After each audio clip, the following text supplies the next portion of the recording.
con respecto a eso o a otra cosa?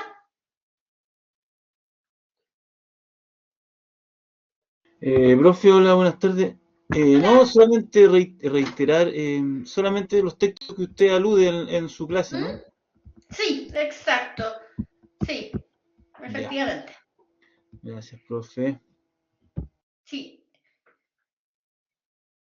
Para la primera solemne, bueno, no me acuerdo qué. Profe, Eh, solamente me parece que en la clase número 10 uno de los sí. documentos está igual que la otra vez. Está como, no sé si mal escaneado, está un poco ¿Cuál? raro.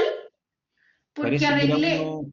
Ah, entonces era el de la monarquía, ¿puede ser? Sí, es que también era Claramunt y también sí lo arreglé. Es que los revisé los dos.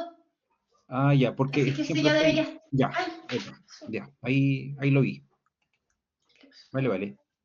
Ah, espérenme que tengo. Ay, sí. Ya, sí. Porque efectivamente, cuando me avisaron que estaba ilegible el de monarquías hispánicas, revisé, como era Claramunt, también dije voy a revisar el otro, y estaba igual. Así que los reemplacé ambos. Que ahí no sé qué pasó, no entendí bien qué pasó, pero bueno, está lo mismo, ya se arregló. Bueno, vamos a comenzar entonces nuestra clase número 10, a la que titulé Política Bajo Medieval. Lo que pasa es que de Baja Edad Media vamos a ver varios temas, se enlaza después la Baja Edad Media con la transición al mundo moderno y ocurren varias transformaciones importantes desde muchos aspectos. Entonces, por eso antiguamente yo hacía una clase de Baja Edad Media, pero salía muy larga, así que ahora las dividí. Entonces, claro, la próxima clase vamos a ver peste negra y todo eso, y hoy día nos vamos a enfocar más en lo político y al principio de la clase en lo filosófico.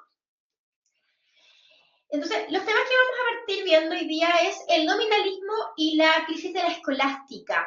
Algo mencioné yo en la clase pasada acerca de la escolástica de forma muy sucinta, o sea, la mencioné dentro del contexto de la creación de las órdenes mendicantes, la creación de las universidades, y dije Santo Tomás que en el fondo cristianizó a Aristóteles. Ahora vamos a ahondar un poquitito más, porque normalmente se dice que en el siglo XIII se llega al apogeo de la cultura medieval y por tanto hasta ese momento sería el apogeo de la cultura occidental, la mejor época, el siglo XIII.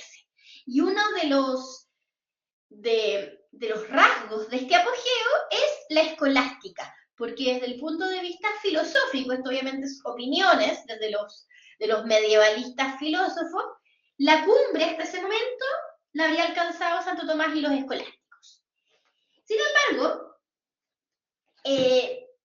siempre existen opiniones divergentes, y es bueno que ocurra, y como vamos a ver en un rato más, hubo desde el principio gente que no está de acuerdo con los postulados de la escolástica, pero va a ser durante el siglo XIII y el siglo XIV, durante una parte del siglo XIV, y con repercusiones hacia los siglos siguientes también en algunos contextos universitarios, en algunos, no en todos, ya vamos a ver por qué, la escolástica va a ser como lo máximo.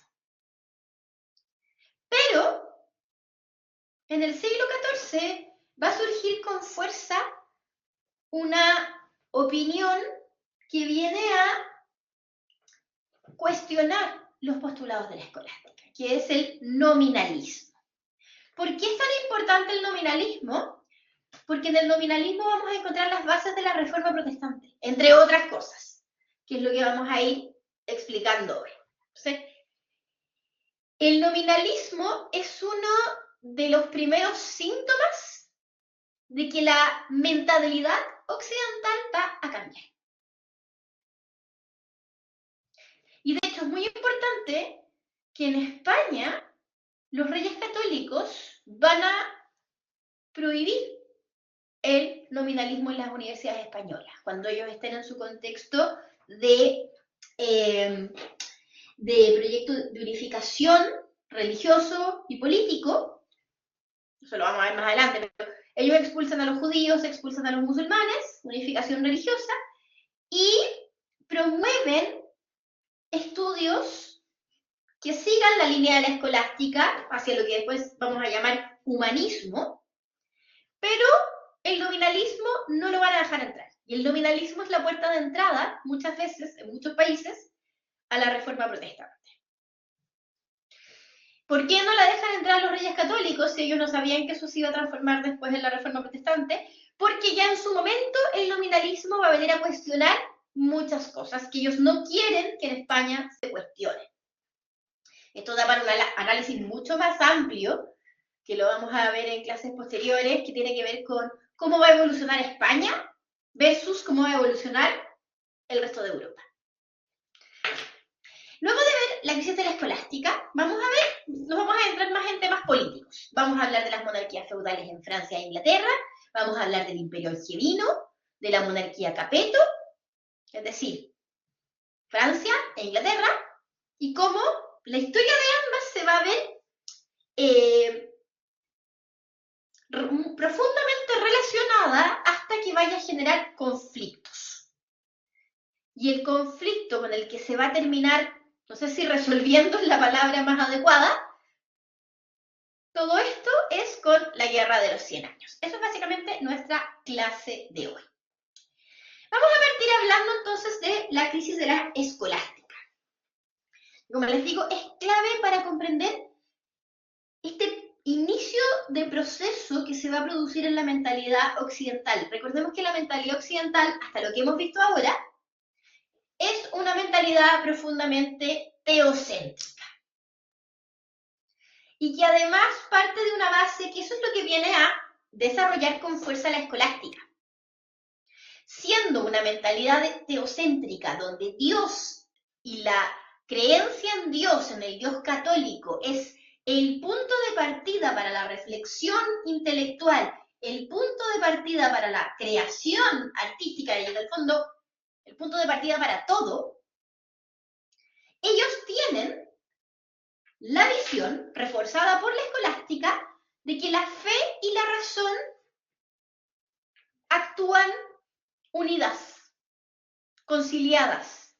Para ellos, la fe ilumina a la razón, que es todo lo contrario de lo que siglos después nos van a decir los ilustrados como Voltaire, que nos van a decir que la religión, o sea, la fe, puede generar un estancamiento de la razón. Para la escolástica y para la mentalidad medieval, hasta el siglo XIII, es todo lo contrario. Para ellos, la fe y la razón pueden y deben actuar de forma conjunta. Se complementan muy bien, no se contradicen. Y ahí va a venir el problema con el nominalismo. El nominalismo no va a estar tan de acuerdo con esta idea. Todavía no va a decir la fe y la razón se contradicen, que es lo que se va a decir más tarde. Se contradicen y deben desarrollarse por causas separados, sino que lo que van a postular los nominalistas es un poquito más complicado que eso. Van a decir, hay ciertos aspectos en los cuales la razón no entra.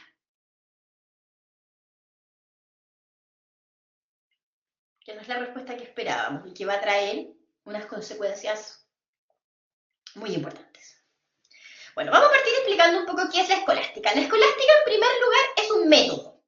Es un método de estudio que va a ser el método que se va a ir desarrollando inicialmente en el siglo XII, en las escuelas catedralicias, en todo este contexto del Renacimiento del siglo XII, va a llegar a su apogeo en el siglo XIII y después va a quedar muy vinculado a los postulados de Santo Tomás de Aquino, porque es su exponente más importante. Pero inicialmente la escolástica es el método de estudio que se utiliza en las universidades.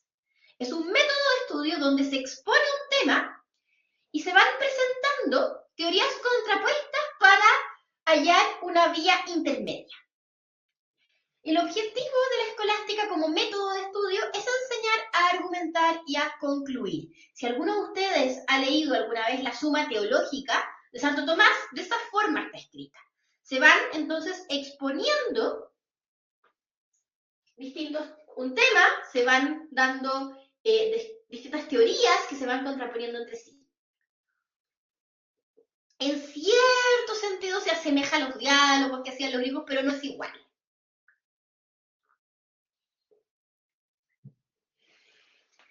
El precursor del método escolástico es un personaje muy emblemático del siglo XII, que es Abelardo. Pedro Abelardo es un profesor universitario en Francia que tiene una vida personal terrible, ya les voy a contar.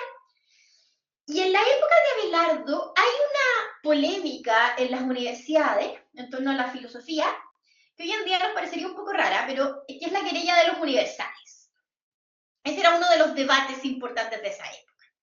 La querella de los universales presenta dos teorías contrapuestas acerca de la teoría filosófica de los universales, de los conceptos universales. Esto para los que no somos filósofos puede sonar algo muy extraño, pero para los que son filósofos puede sonar como algo muy interesante. Y de hecho fue súper importante en la época medieval. Cuando tenemos un concepto, mesa, por ejemplo, perro, los que defienden la universalidad del concepto defienden la idea de que nosotros tenemos siempre una idea preconcebida de lo que es una mesa o de lo que es un perro. Existe una idea, un concepto universal establecido. En cambio, aquellos que creen que los universales no existen, o como más tarde va a decir Guillermo de Ockham, son flatus vocis, no son palabritas nomás, creen que en el fondo los universales es algo que nosotros vamos construyendo mentalmente como una especie de sumatoria de distintos ejemplos que hemos tenido de ese concepto. Bueno, no vamos a ahondar mucho en ese tema, pero uno de los importantes en esa época, en esta querella, es Abelardo. Abelardo también fue conocido por un romance trágico que tiene con una estudiante, con Eloísa. Las mujeres en la época universitaria, o sea, en la época medieval, esto no me acuerdo si lo dije en la clase pasada cuando hablé de las universidades, solamente los hombres van a las universidades.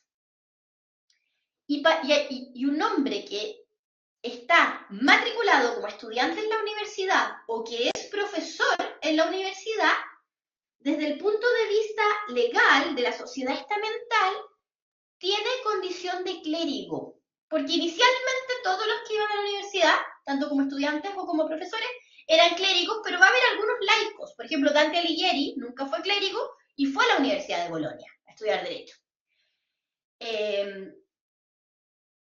Y él después se casó, pero cuando un hombre está vinculado a la universidad, ya sea como profesor o como estudiante, debe permanecer soltero. Porque se tenía la idea de que la vida universitaria era incompatible con la vida familiar, que es uno de los argumentos que se utiliza a veces para defender el celibato de los sacerdotes.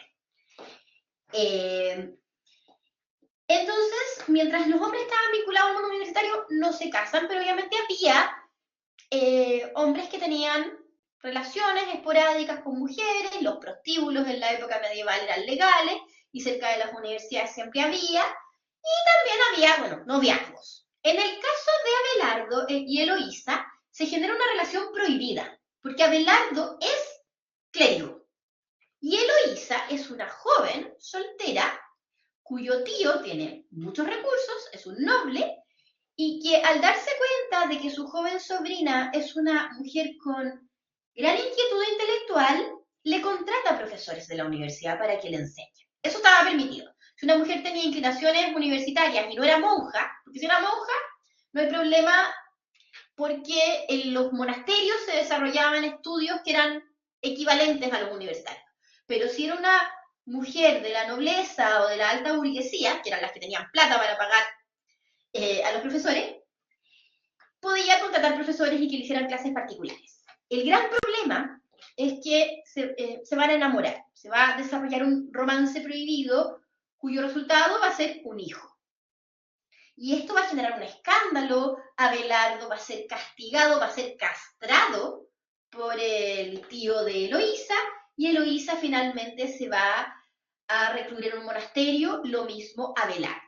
Pero entre ambos, durante toda la vida, el hijo va a ser criado por unos parientes de Eloísa. Durante toda la vida ellos se van a continuar escribiendo cartas que son muy famosas. y no solamente ellos ahí hablan de su amor, sino que también hacen intercambios filosóficos. Este personaje, Abelardo, entonces, es el precursor de este método escolástico. Esto es en el siglo XII.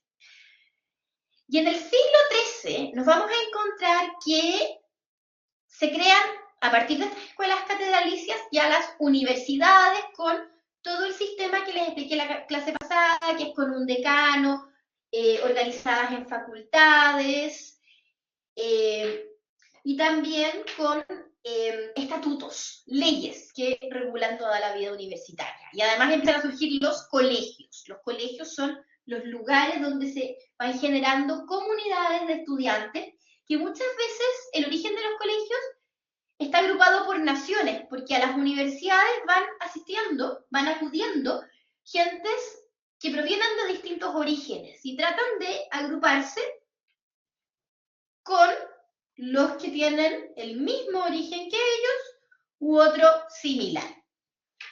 Entonces todo eso va a generar una organización corporativista en torno al mundo universitario.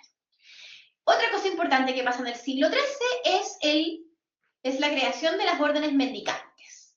Ya algo de eso mencioné en la clase pasada y hablé del origen de los franciscanos y los dominicos. Recuerden que los dominicos, fundados por Santo Domingo de Guzmán, surgen en un contexto donde se están generando herejías en las ciudades, como los cátaros, y los dominicos surgen como una orden cuyo propósito es estudiar mucho, vivir en las ciudades a costa de donaciones, por eso son mendicantes, lo mismo va a pasar con los franciscanos, y la idea es combatir las herejías, por eso tienen que estudiar mucho, y por eso van a destacar fuertemente en las universidades. Los franciscanos también, pero los franciscanos no surgen a raíz del combate contra las herejías, sino que surgen por otro motivo que está vinculado.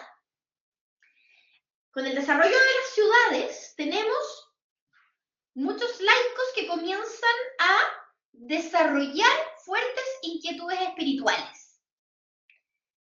Entonces empiezan a generar movimientos religiosos de laicos. Y algunos de esos movimientos religiosos de laicos van a rozar y rayar y van a ser considerados incluso herejes. Algunos rozan la herejía, otros no, pero la Iglesia los ve con sospecha y los quiere encauzar, los quiere monitorear. Y dentro de lo que es entonces algo que también van a tomar los dominicos es el tratar de ayudar o guiar a estos laicos que tienen estas motivaciones espirituales sin querer dejar de ser laicos. Y en el caso de los franciscanos, la figura de su fundador es muy importante, que es San Francisco de Asís. San Francisco de Asís, a diferencia de Santo Domingo de Guzmán, promueve una fe no tan estudiada, no tan racionalizada, sino que promueve una fe más sentida. ¿Qué busca hacer San Francisco de Asís? Imitar a Cristo, pero imitar a Cristo en su pobreza, en su renuncia a los placeres del mundo, pero quedándose en el mundo predicando. El tema es que cuando San Francisco de Asís se muera, entre los seguidores de San Francisco de Asís va a haber distintas formas de cómo entender esto, porque San Francisco de Asís no fue a la universidad, comía lo mínimo, vivía en un estado de despojo importante, una persona que desarrolló un misticismo muy fuerte. Eso le permitía hacer ayunos extremos, pues la mayoría de las personas no somos así. Entonces se va a producir una disyuntiva entre los franciscanos de hacia dónde seguir. Ser como los franciscanos, perdón, como los dominicos y aceptar tener propiedades para tener un monasterio y estudiar, o vivir una vida más de renuncia como la de Francisco de Asís. Y va a haber una separación entre los franciscanos, pero el grupo que va a promover esta vida más mística y despojada va a caer también en algunas actitudes que la Iglesia, y ya para ese entonces tenemos Inquisición, va a considerar que están siendo herejes, que son los llamados fraticelli o hermanitos. Bueno, me estoy desviando un poco del tema, pero así que bueno. Vamos a encontrar que en las universidades hay franciscanos y dominicos. Ambos van a utilizar inicialmente este modelo de estudio que es la escolástica. Pero se van a ir por caminos diferentes. Porque los dominicos son los que buscan la conciliación de la fe y la razón. Para los franciscanos, la conciliación de la fe y la razón es algo raro, algo que no comprenden del todo, porque hay ciertos contextos en los que no se puede conciliar la fe y la razón. Entonces, cuando Santo Tomás de Aquino llegue a su cumbre filosófica, con la Suma Teológica y el apogeo de la escolástica, va a haber franciscanos como San Buenaventura que van a decir, no, no estoy de acuerdo. ¿Por qué? La idea de Dios no se puede racionalizar. Entonces me adelanto. Bueno, para todo este desarrollo filosófico, en el caso de los dominicos, va a ser muy importante Averroes. Averroes es un árabe que está en Toledo. Averroes va a traducir la filosofía aristotélica al latín. ¿Por qué esto es tan importante? Porque hasta el siglo XIII había algunos libros de Aristóteles que en Occidente prácticamente se desconocían. ¿Por qué? Porque no había versiones en latín.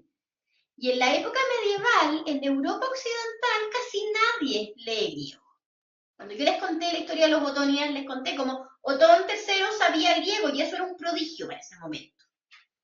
En general, los nobles y los clérigos no sabían griego. Muy poquitos sabían. Entonces no había, y en Occidente no había copias de algunos libros de Aristóteles en latín, pero Averroes hizo copias de los libros de Aristóteles en latín. Entonces esto permitió tener un conocimiento mayor, más profundo de la obra de Aristóteles. Y sobre eso va a trabajar San Alberto Magno, un dominico, y luego su discípulo más importante, que es Santo Tomás de Aquino. Y con los estudios de Aristóteles, más completos ahora, tal como siglos antes había hecho San Agustín con Platón, se logra esta conciliación de la fe y la razón como fuentes para el conocimiento de Dios. Esa es la idea de la Suma Teológica y esa es la idea de la obra de Santo Tomás. Cristianizar la filosofía aristotélica, ¿pero para qué? Para conciliar la fe y la razón como fuentes para el conocimiento de Dios.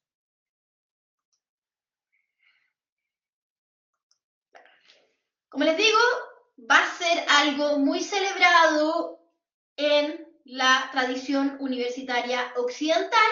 Sin embargo, va a haber algunos detractores. Y cómo no, de la orden que podríamos decir, entre comillas, es la rival en el mundo intelectual medieval, los franciscanos. San Buenaventura y otros franciscanos no van a estar de acuerdo con esta conciliación de la fe y la razón. ¿Por qué? Por la idea de Dios.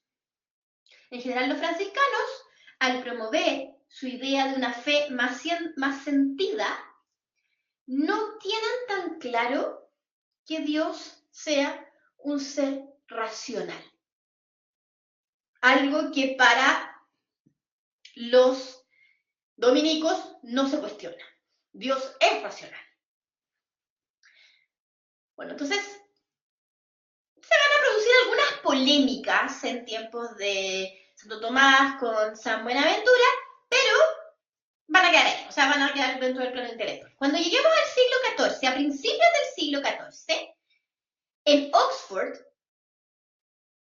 un franciscano llamado Duns Scoto va a criticar las ideas tomistas, resaltando la idea de que Dios es más voluntad que razón y ley natural. La postura franciscana es que Dios actúa más por su voluntad, no por su razón. Claro, ahí el contraargumento tomista es que la voluntad de Dios está motivada por la razón. Eso los franciscanos dicen, no sé si están así. Entonces, si Dios es más voluntad que razón, yo no puedo, esta es la postura de Scoto, yo no puedo conocer a Dios desde la razón, si Dios no es razón. ¿Cómo puedo conocer a través de algo un ente que no posee esa cualidad. Porque además ocurre otro problema, que también lo hace ver Scott.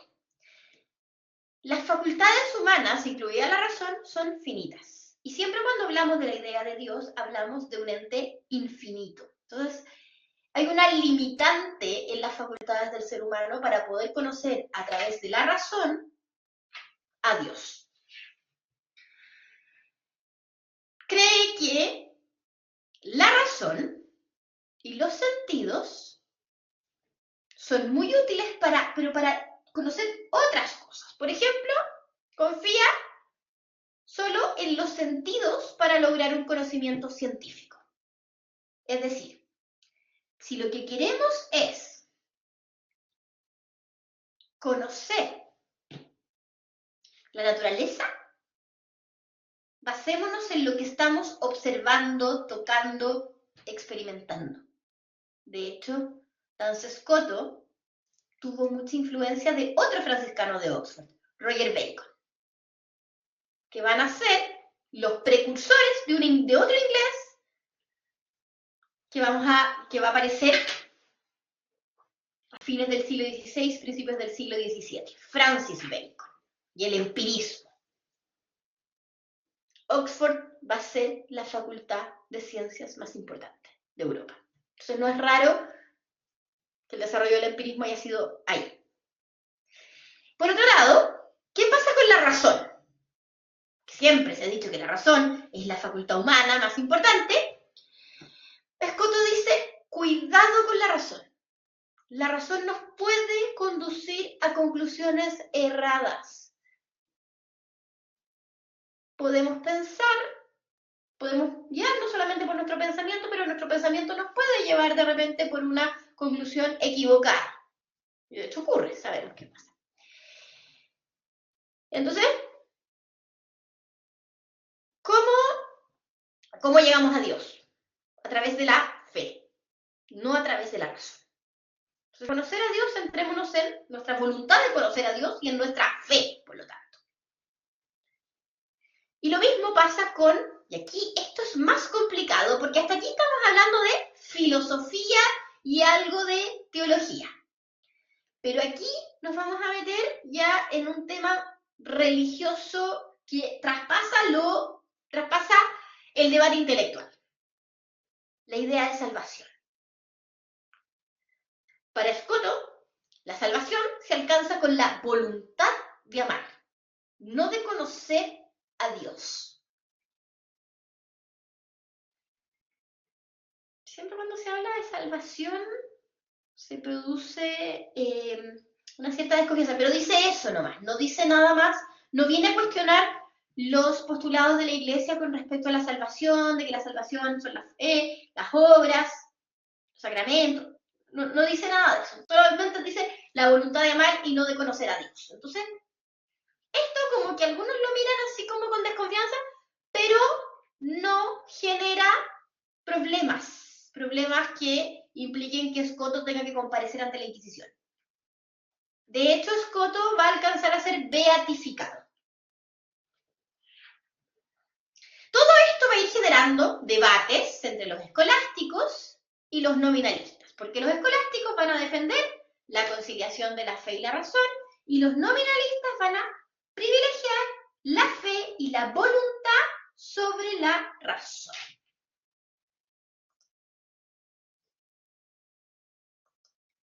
El tema es que estas ideas van a tener un continuador muy importante, que es Guillermo de Ockham.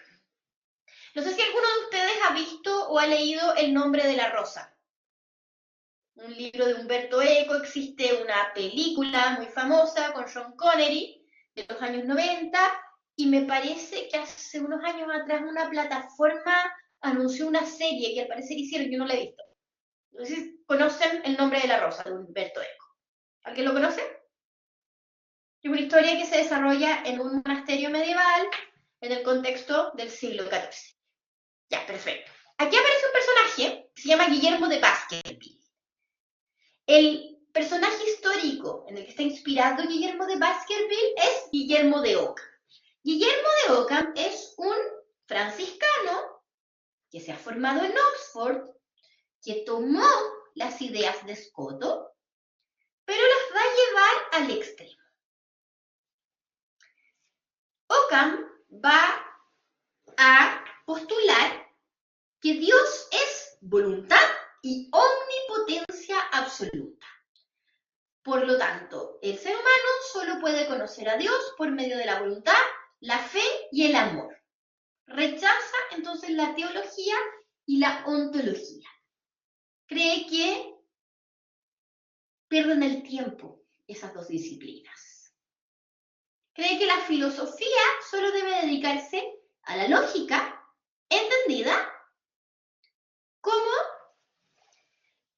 el estudio de las palabras en el contexto de las proposiciones.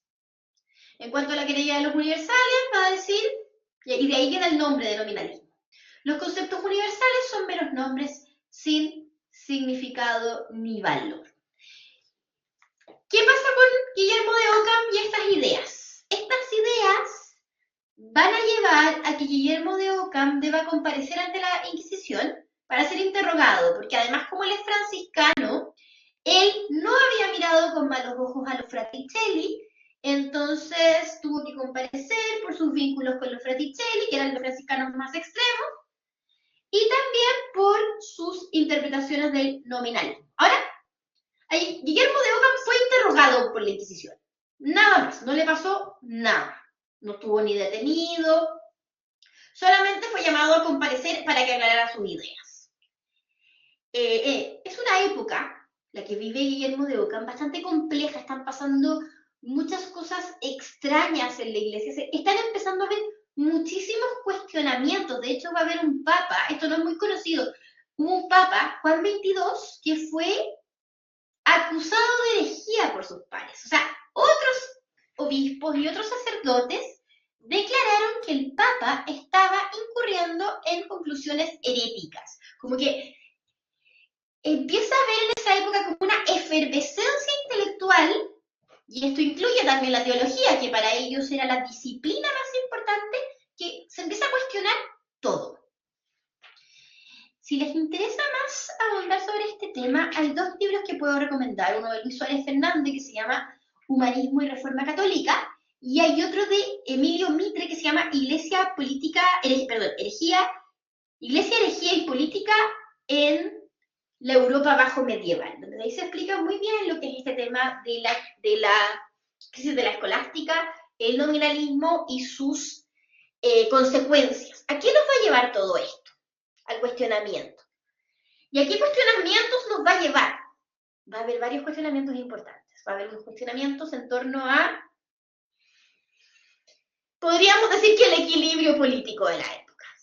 Si hablábamos de que la escolástica llega a la cumbre porque concilia la fe y la razón,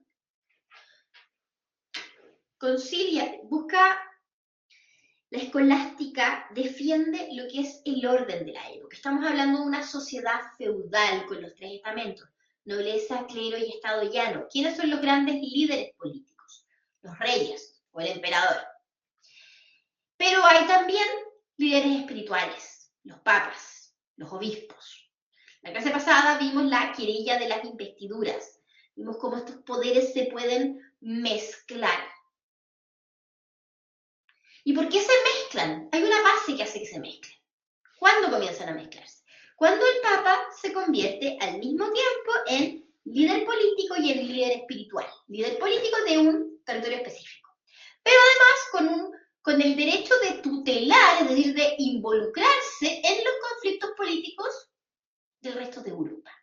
Eso es algo que los nominalistas, seguidores de Ockham, como Jan Hus, como Marsilio de Padua, van a cuestionar fuertemente. ¿Por qué el líder espiritual tiene también liderazgo temporal fuera de lo que es su reino propio? ¿Por qué tiene reino propio? También se lo van a cuestionar. Esto se produce además en una época donde en lo político, por ejemplo, en el norte de Italia, vamos a encontrar frecuentes peleas entre dos bandos, los güelfos y los gibelinos. Los gibelinos son los ciudadanos del norte de Italia que son partidarios de la intervención imperial, porque recuerden que nominalmente el norte de Italia pertenece al Imperio Alemán. En cambio, los güelfos son partidarios de una mayor influencia papal. Entonces, en general, lo que va a ocurrir con los nominalistas, como Marsilio de Padua, que es italiano, es que van a decantarse por el movimiento gibelino, que el Defensor Pacis, tiene un libro que se llama así, sea el emperador, no el papa. Por lo tanto, empiezan a cuestionar ciertos aspectos que hasta ese momento nadie cuestionaba, o muy pocos habían cuestionado.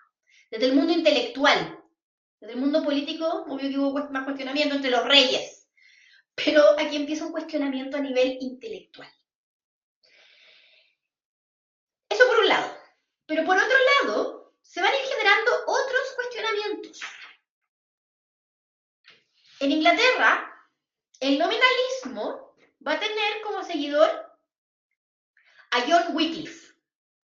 Y John Wycliffe va a cuestionar otra cosa. Va a cuestionar, por fin, la sociedad estamental. John Wycliffe tiene una frase, uno de los continuadores de John Wycliffe en realidad, Wat Tyler, que es un predicador, tiene una frase que dice: cuando Adán labraba, trabajaba la tierra, y Eva hilaba, ¿qué hacían los caballeros? Está cuestionando la sociedad estamental. ¿Y por qué Wat Tyler cuestiona la sociedad estamental? Porque Wat Tyler va a liderar en 1381 una revuelta campesina. Una revuelta campesina que es una manifestación de descontento por el alza de impuestos en Inglaterra. Algo muy similar había pasado unas décadas antes en Francia. También había habido una revuelta campesina que se llama la Jacquerie, que había ocurrido por el mismo motivo, alzas de impuestos. Esos movimientos campesinos, que les llamamos las revueltas campesinas, en España también están, La Vida y la Busca. Sí, exactamente, muy bien. Son el primer indicio de un cuestionamiento hacia el orden social imperante.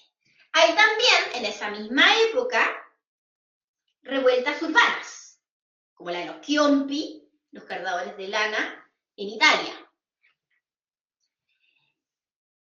Normalmente las revueltas, tanto urbanas como campesinas de esta época, son una reacción hacia el alza de impuestos. Pero también se les puede dar, sobre todo a partir del discurso de Wat Tyler, otra mirada. El cuestionamiento hacia el orden imperante, hacia el orden social imperante. Pero el nominalismo no termina ahí. No solamente va a cuestionar cómo se entiende la autoridad papal desde lo político, cómo se desarrolla el orden social, sino que también se va a meter en el plano de la fe. Entonces va a terminar también cuestionando la autoridad del Papa como autoridad espiritual. ¿Y qué pasa con los papas? Eso lo vamos a ver en otras clases, pero el papado de esta época, decir que el papado de esta época está en crisis es ser bastante eufemístico. Va a haber una crisis profunda en las altas esferas de la Iglesia Católica durante los siglos XIV y XV. La estancia de los 70 años del Papa en Aviñón, que va a generar cuestionamientos y sospechas de corrupción, fuerte influencia de la monarquía francesa sobre el papado, que eso a la larga es corrupción, y luego el famoso cisma de Occidente. Va a haber un momento en que la Iglesia va a tener 2 papas. De hecho, en un minuto para intentar resolverlo hubo 3 papas. ¿Y qué es todo eso? Un conflicto político vinculado al liderazgo espiritual de la Iglesia Católica. Todo eso que va a generar, obviamente, desconfianza, cuestionamientos. ¿Hacia quién? Hacia la autoridad papal. ¿Y quiénes van a postular esto? Los nominalistas. ¿Y hacia dónde va a ir eso? Después a un Jan Hus en Praga, que va a mezclar también temas políticos nacionales, los checos versus los alemanes en el Imperio Alemán. Y Jan Hus es considerado por los luteranos como un precursor de la Reforma luterana. Porque ¿a quién nos va a llevar todo eso después? Que en el siglo XVI llegue un momento en que hombres como Lutero, Zwinglio y Calvino digan, ya basta, ya no quiero seguir esa autoridad. Hacia allá los va a llevar el nominalismo. Es muy interesante lo que va a ocurrir. Entonces, el inicio de estos cuestionamientos hacia lo establecido en lo político, en lo religioso y en lo social comienzan aquí. Por eso el nominalismo es tan importante, es la puerta de entrada al mundo moderno. Porque es en el mundo moderno donde se produce toda esta eclosión de cambios que después nos hacen a los historiadores calificar como que estamos en una nueva etapa, que es la época moderna. Aunque va a haber algunos elementos de continuidad para que la sociedad occidental realmente se transforme, va a tener que pasar bastantes siglos. Eso con la Revolución Francesa vamos a encontrar algunas novedades, pero va a partir ahí el cuestionamiento. Entonces, esa es la importancia del nominalismo. Entonces, esto es la transformación que va a estar ocurriendo en el plano de las ideas, del pensamiento. Ahora vamos a cambiar radicalmente de tema y vamos a hablar de política. Política medieval. Y vamos a hablar ahora entonces de las monarquías feudales. Normalmente cuando hablamos de las monarquías feudales, nos referimos particularmente a dos. A la Francia Capeta y a la Inglaterra de Plantagenet.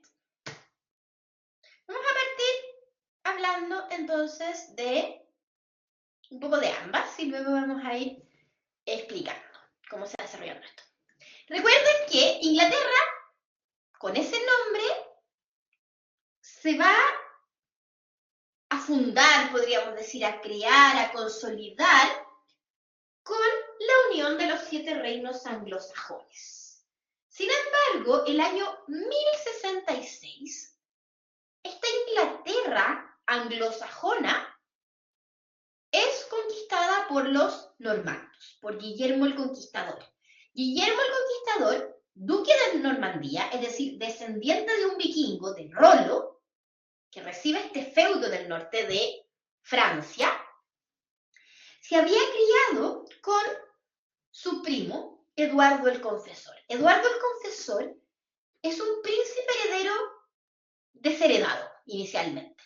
Su padre fue despojado del trono, fue derrocado por otro vikingo, Knut el Grande, rey de Dinamarca y de Suecia. También rey de Inglaterra. Durante todo el reinado de Knut y el inicio del reinado corto de su sucesor Hartnuk, Eduardo el Confesor vive en Normandía. Sin embargo, cuando Hartnuk cae, se restablece la monarquía anglosajona en Inglaterra y Eduardo el Confesor vuelve a Inglaterra. Él comienza la construcción de la famosa abadía de Westminster, que es tan importante en la historia de Inglaterra, y es un hombre tremendamente religioso, tremendamente piadoso. De hecho, se rumorea que habría hecho una especie de voto de castidad. Entonces, a pesar de que se casa, no tuvo descendencia, no tuvo hijos. Entonces, cuando se muere, su cuñado, el hermano de su mujer, hereda el trono. Esto es bastante irregular, es una movida de Harold Godwinson junto con su padre, que era el primer ministro de Eduardo el Confesor. Ellos, entonces, quieren mantener el trono vinculado a los anglosajones y se adjudican, se autonombran herederos en el fondo. Cuando Guillermo el Conquistador, se le va a llamar por conquistar Inglaterra. Guillermo de Normandía se entera de la muerte de Eduardo el Confesor, decide invadir Inglaterra. ¿Por qué? Porque él declara que durante los años que vivió con su primo, ellos habían hecho un pacto, en el cual, si uno de los dos, ellos crecieron como niños, como adolescentes, entonces ellos habían hecho un pacto, que si alguno de los dos moría sin herederos, el otro iba a heredar su reino, o su feudo en el caso de Guillermo de Normandía. Entonces lo que quiere hacer Guillermo de Normandía es reclamar esta herencia. Además, por parentesco, es mucho más directo. Porque el otro es el cuñado, él es primo. Primo por parte de madre. La madre de Eduardo el Confesor era Emma de Normandía, hermana del padre de Guillermo el Conquistador. El tema es que Guillermo el Conquistador es cuestionado como heredero ya en Normandía por ser un hijo nacido fuera del matrimonio, nació antes de que sus padres se casaran, entonces eso también en Inglaterra le podría traer problemas, por eso lo desestimaron. Le llamaban el bastardo, perdón por usar esa expresión, la encuentro muy fea.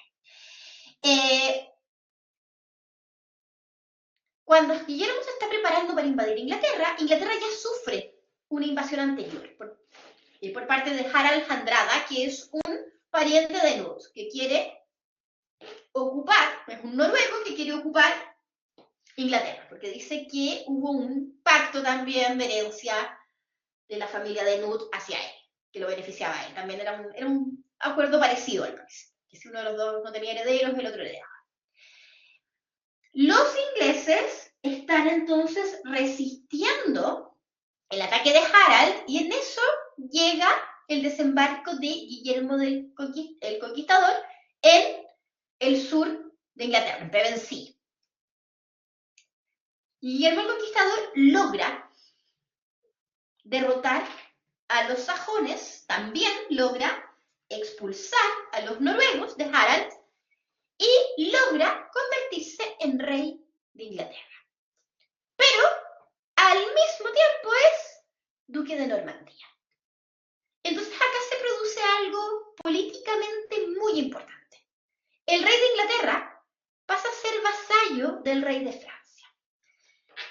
Guillermo el Conquistador, cuando llega a Inglaterra, hace algo muy importante, el Domesday Book, hace un catastro de las riquezas y las propiedades de Inglaterra. Domesday significa el libro del juicio final. Y desde ahí hace toda una reforma político-administrativa donde básicamente lo que hace es implantar el feudalismo en Inglaterra. Pero es un feudalismo mucho más ordenado que el de Francia, porque este es un feudalismo implantado por alguien que ya es señor feudal. Entonces, Guillermo conoce muy bien las falencias del sistema feudal francés y por eso su control sobre los señores feudales en general va a ser mucho más efectivo. Esto va a ser así hasta un siglo después. Ahí van a empezar los problemas en tiempos del reinado de uno de sus sucesores, Ricardo Corazón de León, y luego de Juan Sin Tierra, y los señores feudales van a hacer lo que quieren, por razones que ya voy a explicar.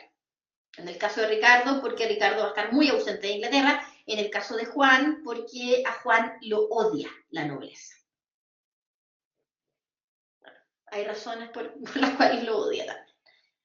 Juan no está de acuerdo con las cruzadas, quiere subir los impuestos a cada rato y no es partidario de la promoción cultural y religiosa que habían tenido sus antecesores.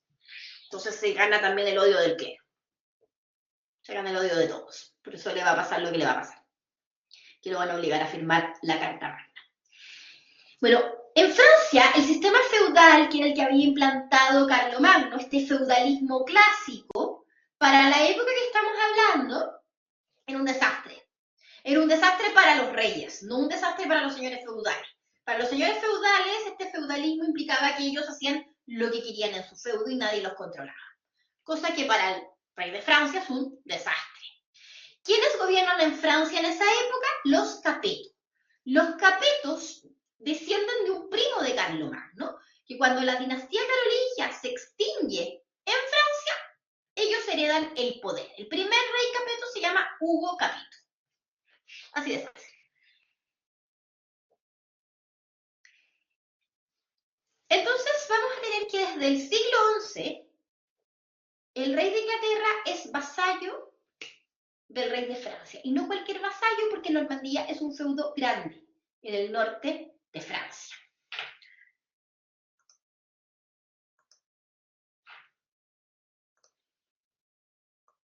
Esta es Normandía.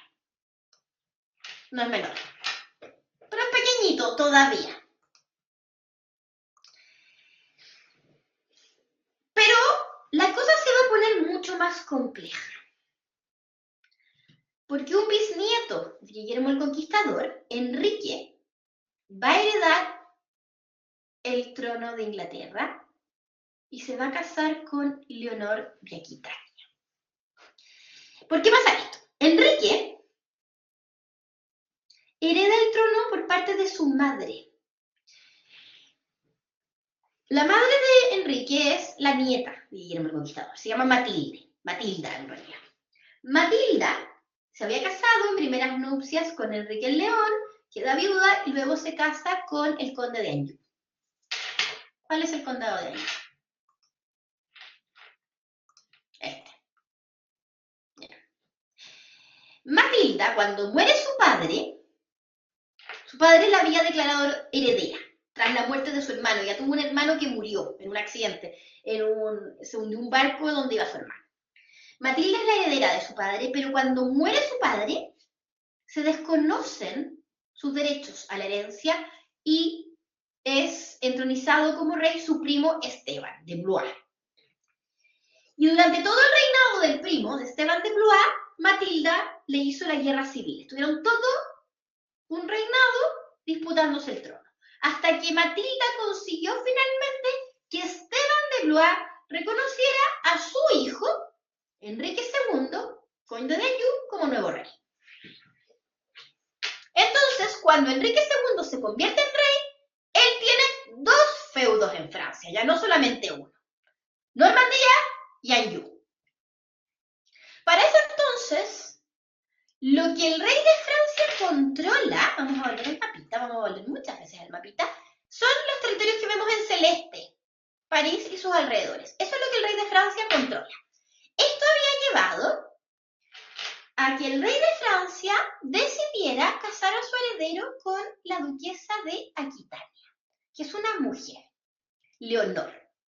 A ver, aquí hay que explicar algo importante. En Francia, en general, hablamos de que hay ley sálica, la ley de los varones. Los francos sálicos habían desarrollado una ley en la cual las mujeres no podían heredar el trono. O sea, ninguna hija de Carlomagno tuvo acceso al trono, las hijas de Clodoveo tampoco, ninguna hija de ningún rey de Francia. Pero en Francia ocurre algo culturalmente muy hermoso. Francia tiene como dos realidades culturales en la época medieval. La lengua de Oc y la lengua de Oi. Esta zona, el sur de Francia, es la Occitania, donde se habla la lengua de Oc, que es una lengua romance más parecida a las lenguas romances hispánicas, sobre todo al romance navarro y al catalán y al romance aragonés, que son lenguas, en el caso del romance aragonés y el romance navarro, que ya no se hablan, están más vinculadas y tienen más influencia romana. Durante la época romana, la Occitania es la parte más romanizada. En cambio, el norte de Francia, que es todo el resto, podríamos decir, tiene más influencia germánica.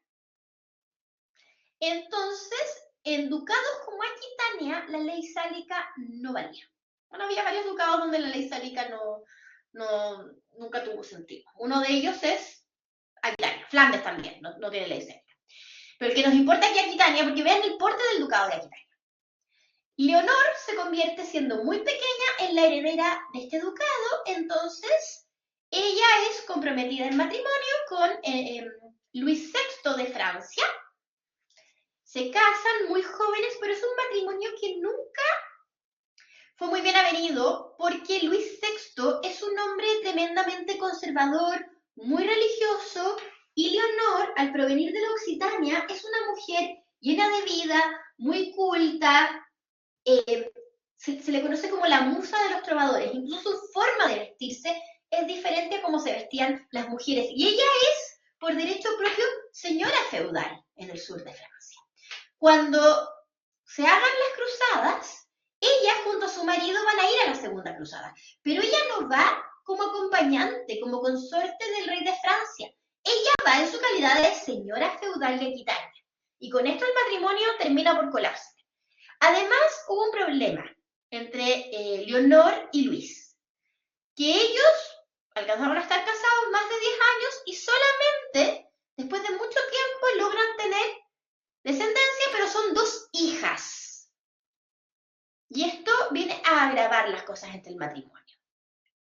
Leonor alega que como quieren, como pretenden que ella pueda tener más hijos y está casada prácticamente con un moro. Eso dijo. Que diga eso en el contexto de la corte parisina de la época es muy escandaloso. Es una mujer de carácter. Una mujer maravillosa. Bueno, ese matrimonio fracasa después de la Segunda Cruzada. Hay un divorcio, hay una nulidad en el fondo. Y Leonor vuelve a Aquitania, pero poco después se casa. Se casa con un joven 10 años menor, con Enrique II. El rey de Francia se debe querer arrancar los pelos de uno. Porque ¿qué es lo que nos va a pasar aquí? Todo esto, todo lo que estoy marcando, lo tiene la dinastía Plantagenet. ¿Qué pasa con Toulouse, con Champaña, con Borgoña? Son de otros señores feudales que no hacen caso para nada al rey de Francia. ¿Qué pasa con Bretaña? Bretaña también es independiente, pero Bretaña termina vinculado al Imperio Plantagenet porque la heredera de Bretaña, también ahí había heredera mujer, se podía, se casa con uno de los hijos de Enrique y Leonor, porque es sorpresa. Leonor, que se casa vieja, en segundas nupcias, y que era casi declarada estéril en la corte parisina, cuando se casa con Enrique, tiene 8 hijos. Y 4 hombres. Entonces, desgraciadamente este matrimonio no fue siempre feliz, porque Enrique va a ser un hombre muy mujeriego y unos años después va a empezar a tener muchas amantes y eso va a traer un montón de problemas políticos y va a haber muchos problemas al interior de esta familia, va a haber intentos de rebeliones por parte de Leonor con sus hijos. Hay una película muy bonita que habla de todo esto que se llama El León en Invierno. Existen 2 versiones. Una antigua, donde tenemos a Peter O'Toole y a Shirley MacLaine como la pareja real. Y hay una versión más nueva donde la gran Helen Mirren es Leonor de Aquitania. Leonor de Aquitania nunca renunció a la administración de su feudo, que es Aquitania. Siempre lo administró ella. Y es conocida por ser la musa de los trovadores, porque la Occitania, es decir, Toulouse, que es un feudo que pertenece a otros nobles, y Aquitania son los feudos donde más se desarrolla toda la lírica de los trovadores. Y esta inclinación de Leonor por la música y la poesía la hereda uno de sus hijos, el que finalmente va a ser el heredero del trono de Inglaterra, que es uno de los reyes de Inglaterra más queridos, Ricardo, llamado también Ricardo Corazón de León. Entonces, en este mapa vemos que es lo que Enrique II controla. Durante un tiempo esporádico, pues están las fechas, controla una parte de Escocia. Él es el primer rey de Inglaterra que ejerce un dominio sobre Irlanda. Pero el dominio sobre Irlanda es más bien nominal. Hay una presencia inglesa más fuerte en el Ulster, que es la parte inglesa, o sea, la parte norte de Irlanda, y que coincide más o menos geográficamente con lo que actualmente es Irlanda del Norte. Siempre una presencia más inglesa. No es la parte inglesa, perdón, es la parte con mayor presencia inglesa, y es la parte que que tiene actualmente Irlanda del Norte, que está vinculada hasta el día de hoy al Reino Unido. El resto de Irlanda vemos que el que hizo este mapa lo encerró, le hizo como una orillita, porque el dominio sobre el resto de Irlanda es más bien nominal. Entonces, el rey de Inglaterra, en este caso Enrique II, y lo que le va a pasar a todos sus sucesores hasta Enrique VIII, es que ellos mandan gobernadores a Irlanda, pero en Irlanda más bien hay una autonomía. Como que no logra controlar muy bien lo que pasa en Irlanda, salvo en el Ulster. Gales sigue siendo independiente. Gales se va a mantener independiente hasta tiempos de un sucesor, que es Eduardo I, Longshanks, o Sanquilargo, que probablemente si ustedes vieron alguna vez la película Braveheart, Corazón Valiente, es el rey que intenta conquistar Escocia. Él conquistó Gales. Pero Enrique II había comenzado a tratar de hacerlo sin éxito, logró construir algunas fortalezas de avanzada, pero más que eso no logró el dominio. Y bueno, en Francia ya les expliqué, Normandía, Bretaña, Anjou, Maine, Turena son los feudos de los Anjou.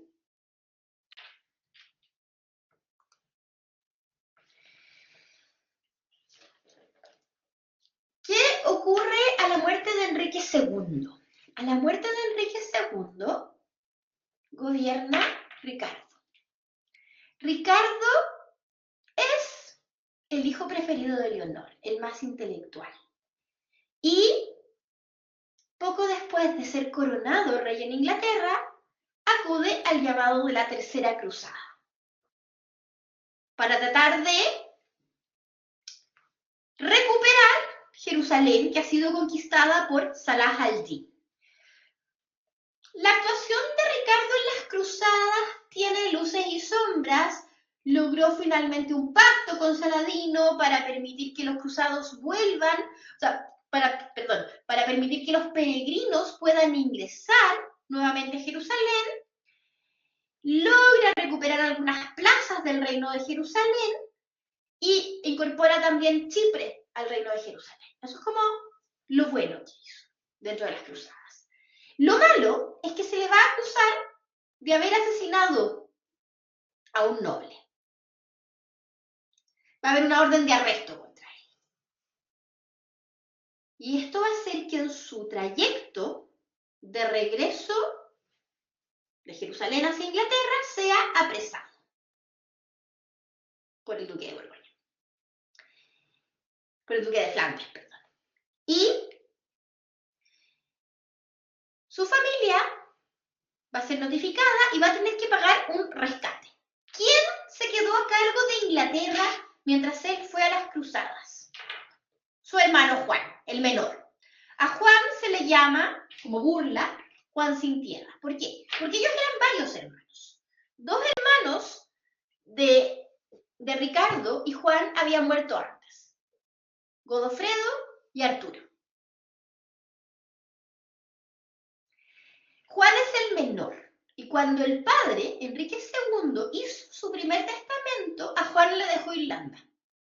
Entonces el resto se rió porque que le dejaran Irlanda era como que no le hubieran dejado nada, porque Irlanda no había un control efectivo sobre ella. Y luego, cuando Ricardo va a las cruzadas, como no tiene herederos, se casa con Berenguela, princesa de Navarra, pero no tienen hijos. Se habla mucho de que probablemente Ricardo Corazón de León era homosexual, y yo siempre he estado de acuerdo con esa teoría, por varias razones. Juan queda como regente y Juan no quiere que Ricardo vuelva. Entonces Juan no hace nada por ayudar a su hermano a salir de la prisión. Cuando Juan está gobernando Inglaterra, Inglaterra es un desastre porque los señores feudales hacen lo que quieren. En ese contexto surgen relatos en Inglaterra que van a llevar después a novelas como Ivanhoe o al relato de Robin Hood, donde vemos, en el fondo, movimientos contra los señores feudales. Y además hay que recordar una cosa importante en la política inglesa. Los normandos, la familia real, es considerada por muchos ingleses como unos invasores. Ellos consideran que los verdaderos dueños de Inglaterra son los saxons, los sajones. Entonces también estas historias de Robin Hood y Ivanhoe juegan mucho con esto de los normandos versus los sajones y que los normandos son opresores y los sajones son los buenos y son los oprimidos y todo eso. Bueno, Ivanhoe además y Robin Hood, esos relatos son muy del siglo XIX además y que responden también a otras razones, a otras interpretaciones más de la época contemporánea. Pero Juan sin tierra no va a lograr administrar bien Inglaterra. En los feudos de Francia no hay problema porque ahí la regente es Leonor. Y es Leonor la que salva a Ricardo, la que paga finalmente, la que recauda el dinero y paga el rescate. Ahora, el dinero, ¿cómo lo recaudan? Con unos impuestos gigantes.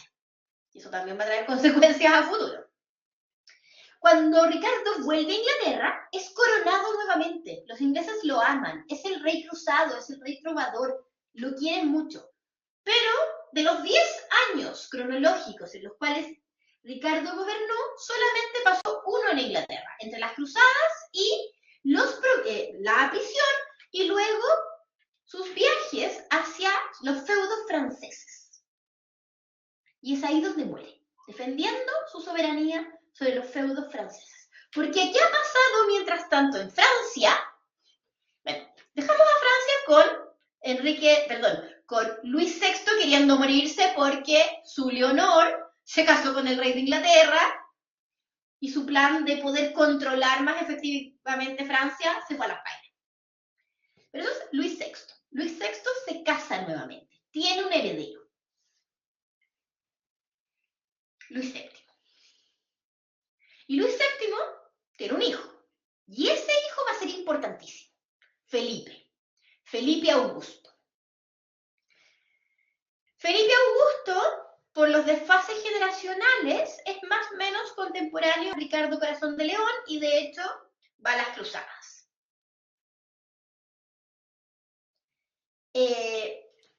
Felipe Augusto es el primero que va a lograr un avance político para ir ganando terreno, ir ganando el control de los feudos de Francia, el control real. De hecho, se supone que inicialmente Felipe Augusto y Ricardo eran amigos, iban juntos a las cruzadas, pero Felipe Augusto en las cruzadas básicamente no hace nada, y cuando se acaban las cruzadas, Felipe Augusto inicia movimientos militares para arrebatarle los feudos a los ingleses. Y en eso muere Ricardo. Ricardo muere defendiendo los feudos en Francia. Asume entonces Juan como rey de Inglaterra. Y Juan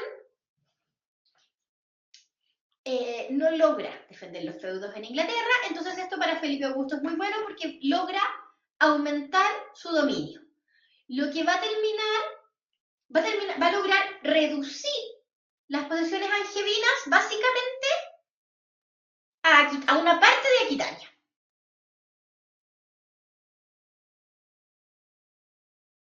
Esto hace que Juan sea aún más impopular en Inglaterra. Y ante la impopularidad que van generando sus malas decisiones y ante su política tributaria que es bastante agresiva, trata de aumentar su control sobre el reino. Pero aquí es cuando Inglaterra se alza. En todos los reinos medievales existía una instancia de contrapeso del poder real, que se llama de forma diferente según el reino del que estemos hablando. En el Imperio Alemán son las dietas. En el reino francés se llama estados generales. En los reinos hispánicos se llaman las cortes. En Inglaterra se llama parlamento. ¿Qué es el parlamento? Es la reunión de los representantes de los tres estamentos: nobleza, clero y estado llano. Se reúnen normalmente cuando el rey las convoca. La periodicidad de estas reuniones va a ir dependiendo del reino que estemos hablando. El reino que es más esporádico y que al final no va a convocar nunca es Francia. En países como España, de los reinos hispánicos en general, y en el Imperio Alemán, en general las dietas van a tender a ser anuales. En el caso de Inglaterra, al parecer eran más bien anuales, pero con la Carta Magna esto va a cambiar.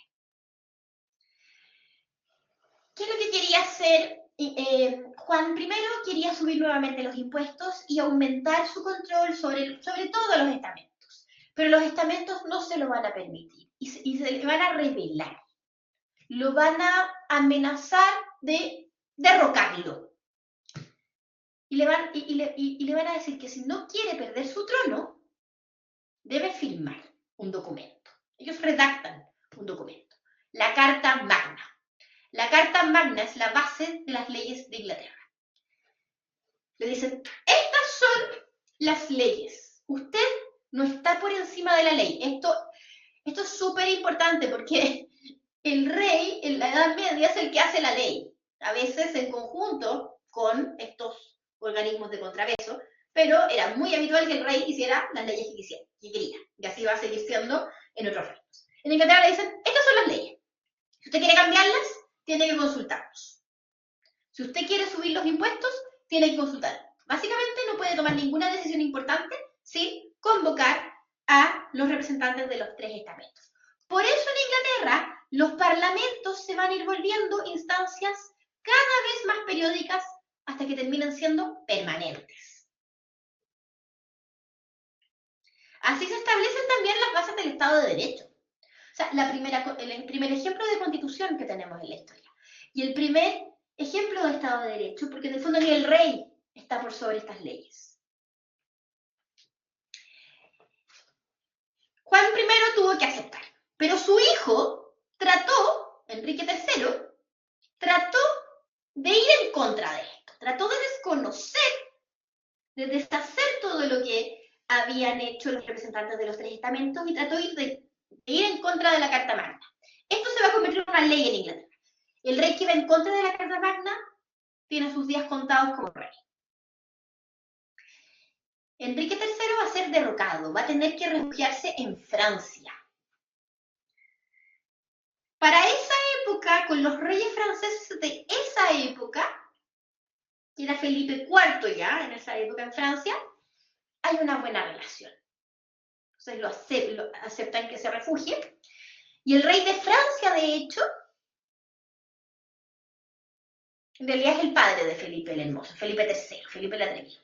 Felipe III ayuda a el hijo de Enrique III a restablecerse en el trono inglés. Y este va a ser un importantísimo rey de Inglaterra, Eduardo I, Sanquilargo o Longshanks. Eduardo I va a lograr fortalecer la monarquía inglesa siempre respetando la Carta Magna, siempre convocando al Parlamento, pero siendo lo suficientemente astuto como para limitar las atribuciones de los señores feudales, y esto incluye, por ejemplo, limitar la acuñación de moneda. Hubo una época que los señores feudales podían acuñar moneda, esto él lo va a controlar fuertemente, y muy importante, importantísimo, para afianzar el ejército inglés, va a establecer un ejército permanente, profesional y pagado. Por eso, cuando Inglaterra empiece la guerra de los 100 años, va a estar con una ventaja militar con respecto a Francia, que sigue teniendo un ejército feudal. Eduardo I es quien conquista Gales, y de hecho su hijo, Eduardo II, es el primer príncipe de Gales de la historia, e intenta conquistar Escocia. Este es el rey que aparece en la película de Braveheart, este y su hijo.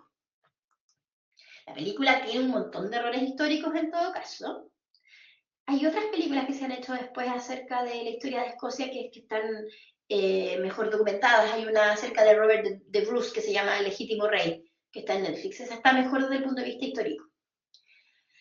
Aquí tenemos Carta Magna, este es uno de los castillos, una de las fortalezas que hizo en su época Enrique II en su intento por conquistar Gales. Vamos a hablar ahora un poco de Francia, vamos a volver a Francia. En el siglo XIII es el siglo en que gobierna Juan sin tierra, Juan I, y su hijo Enrique III. Un desastre. En el siglo XIV cuando Inglaterra se logra afianzar. Pero en el siglo XIII en Francia, todo bien. Después de Felipe Augusto, viene el reinado de Luis VIII, que es muy cortito, muere muy joven, y se hace algo inusual para la historia de Francia. Se permite que la reina consorte, que es bastante joven, Blanca de Castilla, sea la regente del heredero, el futuro Luis IX. Bueno, Blanca de Castilla pertenece a la misma familia de Leonor de Aquitania. Es hija de Leonor de Castilla, que a su vez es hija de Leonor de Aquitania. De hecho, Blanca de Castilla fue escoltada por su abuela Leonor, que tenía como 90 años, que todavía estaba viva, ya se le habían muerto los hijos, pero ella seguía viva. Y cuando ella se enteró de que se buscaba una esposa para el futuro Luis VIII, viajó desde Aquitania hasta Castilla a buscar a la nieta. Esta tiene que ser reina de Francia. Y fue una excelente reina y una excelente regente porque Luis IX, bueno, es uno de los reyes más respetados y amados por los franceses, tanto así que fue canonizado, que esto para la monarquía francesa es importantísimo. Esta monarquía francesa que había tenido siempre un carácter sacro desde la época de Clodoveo, al tener ya un rey que es considerado santo por la Iglesia Católica, ¿por qué? Va a ir a 2 cruzadas, muere en la segunda cruzada que va, de disentería en todo caso, no en batalla. Es un rey profundamente piadoso, es un gran recolector de reliquias, él es el que manda a hacer la Sainte-Chapelle para albergar la corona de espinas en París. Él es además un hombre que escribe mucho acerca de sus meditaciones religiosas, escribe cartas a sus hijos para motivarles una vida religiosa, una vida virtuosa. Es un rey muy importante, muy popular, muy querido. Ahora, desde el punto de vista político, también va a ser un buen rey. ¿Pero por qué? Porque él va a ser un continuador de la política del abuelo de Felipe Augusto. Afianzar el poder monárquico sobre los feudos. Pero para esto, el santo va a tener un villano como brazo armado, que es su hermano, Carlos de Anjou. Carlos de Anjou va a lograr imponer el control de la monarquía sobre los feudos franceses, no con rezos, con armas. Carlos de Anjou también es el que arrebata a los normandos, perdón, a los alemanes, el reino de Sicilia. Y Carlos de Anjou también está involucrado en la cruzada contra los cátaros. Por eso digo villano. Y el nieto de Luis IX es Felipe IV el Hermoso. Felipe IV el Hermoso es un rey que tenía motivaciones similares a Eduardo I, del cual es contemporáneo. Busca continuar con la política de fortalecimiento monárquico, promueve y pensaba también en armar un ejército profesional permanente y pagado, pero no alcanzó. Y promueve también que la acuñación de moneda sea un privilegio concedido a algunas secas, a algunas fábricas de moneda por el rey, que los fines feudales no puedan hacerlo. Ahora, el punto malo de Felipe el Hermoso, si es que les gusta la historia de los templarios, me imagino que lo saben, Felipe el Hermoso es el rey que promovió la persecución y la clausura de la Orden del Temple, convenciendo al Papa Clemente, que es un papa francés. Al papa anterior, a Bonifacio VIII, no lo logró convencer Y de hecho tuvo todo un conflicto político con Bonifacio VIII que acabó con Bonifacio VIII muerto. Sí, Clemente V. Gracias. Bonifacio VIII murió, al parecer, de un ataque al corazón tras ser víctima de un asalto en su residencia en Añani, donde uno de los gestores de ese asalto es el canciller de Felipe el Hermoso, Guillermo de Nogaret. Felipe el Hermoso, bueno, hay toda una leyenda en torno a él, la leyenda de la maldición templaria, porque se supone que el último maestre de la orden templaria había lanzado una maldición contra Guillermo de Nogaret, Clemente V y Felipe IV. Los habría emplazado en un año a asistir al juicio de Dios. Y de hecho, un año después de la hoguera, donde murieron los grandes líderes de la Orden del Temple, estos tres personajes que habían sido los gestores de la persecución y clausura de la Orden, murieron. Y con la muerte de Felipe IV, su política de fortalecimiento monárquico se diluye, porque los sucesores de Felipe IV, por lograr tener de su lado a sus parientes, van a volver a crear feudos grandes. Y ahí, lo otro que va a ocurrir es que cuando mueran sus tres hijos, que van a suceder uno después del otro, se lo voy a explicar en un ratito más, empieza la Guerra de los 100 años. Bueno, les he ido mostrando, este es el escudo de los Capeto, que es la flor de lis del campo azul. Anteriormente veíamos el león rampante, dorado sobre el campo rojo, que ese es el emblema de los Plantagenets. Bueno, así era entonces la Francia, Francia en tiempos del Imperio Angevino, y lo que va a hacer Felipe Augusto es ir revirtiendo esta situación. Aquí vemos cómo el Imperio Angevino ha sido reducido ya en 1223 a una parte de lo que es el Ducado de Aquitania. En concreto, esta zona que vemos aquí se le llama la Gascuña o Guyena. Y aquí tenemos a San Luis IX, el rey santo. Esto va a ser súper importante para la dinastía Capeto. Bueno, Felipe el Hermoso tiene tres hijos. Los tres hijos de Felipe el Hermoso mueren. Voy a ir un segundo al árbol genealógico. Los tres hijos de Felipe el Hermoso, Felipe IV le Bel, mueren sin hijos hombres. En Francia hay ley sálica. Tienen una hermana, Isabel, que es casada con Eduardo II, un matrimonio muy mal avenido, pero del que nacen muchos hijos, entre ellos Eduardo III. De hecho, Eduardo II también es homosexual, y uno de los problemas que tenía el matrimonio era que Isabel siempre se sintió y fue desplazada por la familia del amante de su marido. Y esto generó que Isabel se reuniera con otros caballeros y armaran una especie de golpe de estado donde Eduardo fue encarcelado, luego murió en extrañas circunstancias, y ella se declaró regente de su hijo Eduardo III. Pero luego el hijo se enojó con ella y la desplazó de la regencia, y ya, como era un niño, un joven ya bastante inteligente, es nieto de Felipe el Hermoso y nieto de Eduardo I de Inglaterra, de dos grandes reyes, es muy inteligente. Entonces lo declaran mayor de edad a una edad bastante temprana, a los 16 años. Entonces, lo que se va a producir cuando muera Carlos IV el Hermoso es la extinción de la rama principal de la dinastía Capeto.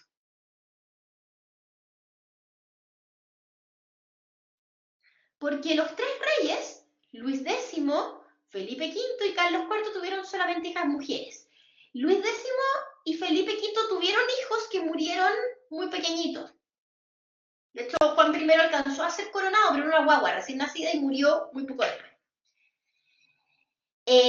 Entonces, el trono pasa a los primos, a los hijos de Carlos de Valois, que era un personaje genial, es un personaje que siempre trató de ser rey, se casó un montón de veces con distintas herederas al trono, pero el trono a él nunca le llegó. Entonces, siempre se dice de él que es hijo de rey, hermano de rey, padre de rey, pero nunca rey.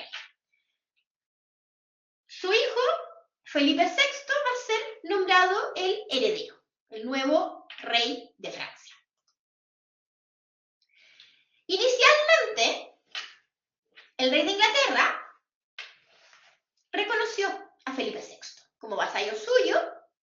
Recuerden que Eduardo III, rey de Inglaterra, es duque de Aquitania. Entonces va a Francia a renovar su rito del homenaje como señor feudal de Aquitania frente a su primo Felipe VI. Pero unos años después hay un conflicto en Aquitania que hace que Eduardo III cambie de idea. Es un conflicto menor, pero que hace que Felipe VI aproveche y decrete la confiscación de Aquitania. ¿Qué había pasado? Un grupo de habitantes de un feudo pequeño que está al interior de Aquitania. Recuerden el sistema feudal, que un feudo se puede subdividir en otros feudos. Hay un problema con un varón, en una baronía. Y los habitantes de esa baronía acuden a Felipe VI y Felipe VI decide confiscar esta baronía y aprovecha y dice, voy a confiscar, como cuando se entera Eduardo III alega que no haga eso, Felipe VI aprovecha y ordena confiscar la Aquitania. Es decir, le quita el feudo francés al rey de Inglaterra. Y esto implica ocupar además la ciudad de Burdeos. Cuando Eduardo III se entera de esto, decide declarar la guerra. Pero decide declarar la guerra no solamente para recuperar Aquitania, sino que decide proclamar sus derechos al trono como nieto de Felipe IV. Desde el punto de vista del parentesco, él es mucho más directo en sus derechos al trono que Felipe VI, porque él es el sobrino de los reyes que murieron y el nieto del rey anterior. En cambio, Felipe VI es sobrino de Felipe IV y primo de los otros tres capetos. Ahora, recuerden una cosa importante. En Francia hay ley sálica, entonces Eduardo III está desconociendo la ley sálica. En Inglaterra no había ley sálica. En Inglaterra, en teoría, las mujeres podían reinar. A Matilda no la dejaron, pero sí la dejaron traspasar los derechos. Pero más adelante las cosas en Inglaterra van a cambiar y a otras reinas sí se les va a permitir. Hay un libro muy bonito que habla sobre todo este tema de las reinas inglesas, que se llama She-Wolves, como las lobas sería la traducción, de Ellen Castor, una historiadora británica espectacular. Y también tiene libros acerca de la historia de los Tudor y la guerra de los 100 años. Y tenemos a Felipe VI de Valois, y aquí a quien reclama su trono, Eduardo III. Y aquí la crónica de los reyes de Francia nos muestra que unos años antes Eduardo III había ratificado, había rendido homenaje a Felipe VI. Cuando Eduardo decide reclamar sus derechos al trono, adopta este escudo, que queda bonito.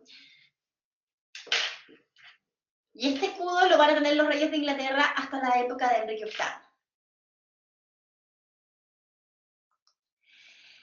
Bueno, y así entonces estalla la guerra de los 100 años, que en realidad, como ven en las fechas, dura un poquito más de 100 años. De hecho, esto de llamarle guerra de los 100 años es algo que parte del siglo XX. La bautiza de esa forma un historiador que se llama Jean Bachelet. No sé si les suena el apellido. Bueno, en 1337 entonces empieza la guerra y se acaba recién en 1453. El nombre con el que se conocía hasta el siglo XIX esta guerra era el conflicto anglo-francés. Lo que pasa es que conflictos anglo-franceses va a haber muchos. Ya vimos anteriormente uno, el de Felipe Augusto contra Ricardo y Juan, también fue un conflicto anglo-francés. Bueno, los ingleses van a partir la guerra con grandes triunfos. ¿Por qué? Porque el ejército inglés es un ejército permanente, profesional y pagado. En cambio, el ejército francés es un ejército feudal. Además, hay un tema de estrategia militar. Los ingleses priorizan una primera línea con los mercenarios, los arqueros galeses, que son muy rápidos con sus arcos largos. En cambio, los franceses en primera línea tienen a la caballería pesada. Y luego las ballestas. Y las ballestas, además, son mucho más lentas que los arcos largos. Entonces, el ejército francés se ve como un ejército que es más desorganizado, porque cada señor feudal en el fondo lidera a sus tropas, entonces esto no tiene una organización central, y además al priorizar la caballería pesada y al tener a los ballesteros que tienen que estar resguardados por un escudero, todo esto genera que sean de reacciones mucho más lentas que el ejército inglés. Esto va a llevar a que los ingleses vayan en la primera etapa de la guerra cosechando victoria tras victoria. Ahí tenemos batallas importantes como la batalla de Crécy, la batalla de Poitiers. La batalla de Poitiers, que ocurre en 1356, una época complicadísima. Ya estalló la peste negra. Después de Crécy viene el primer brote de peste negra, esto que genera una pequeña tregua. Para 1356 estamos con rebrotes de peste negra más esporádicos, una época muy compleja.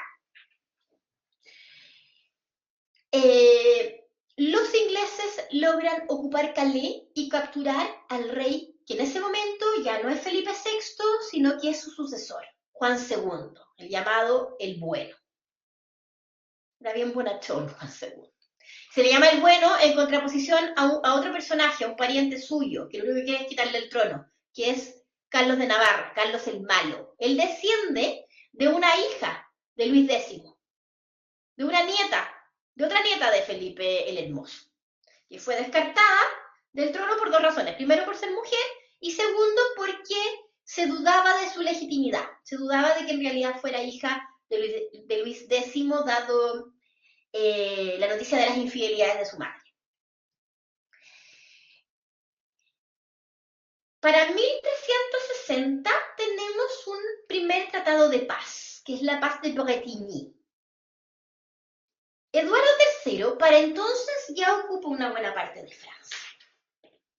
Y eso hace que él esté dispuesto a negociar, renunciar a sus derechos al trono, a cambio de una serie de territorios que lo que hacen es finalmente convertirlo en dueño de media Francia. Es decir, lo que logra en la primera etapa de la Guerra de los 100 Años de Eduardo III es recuperar los territorios de sus ancestros.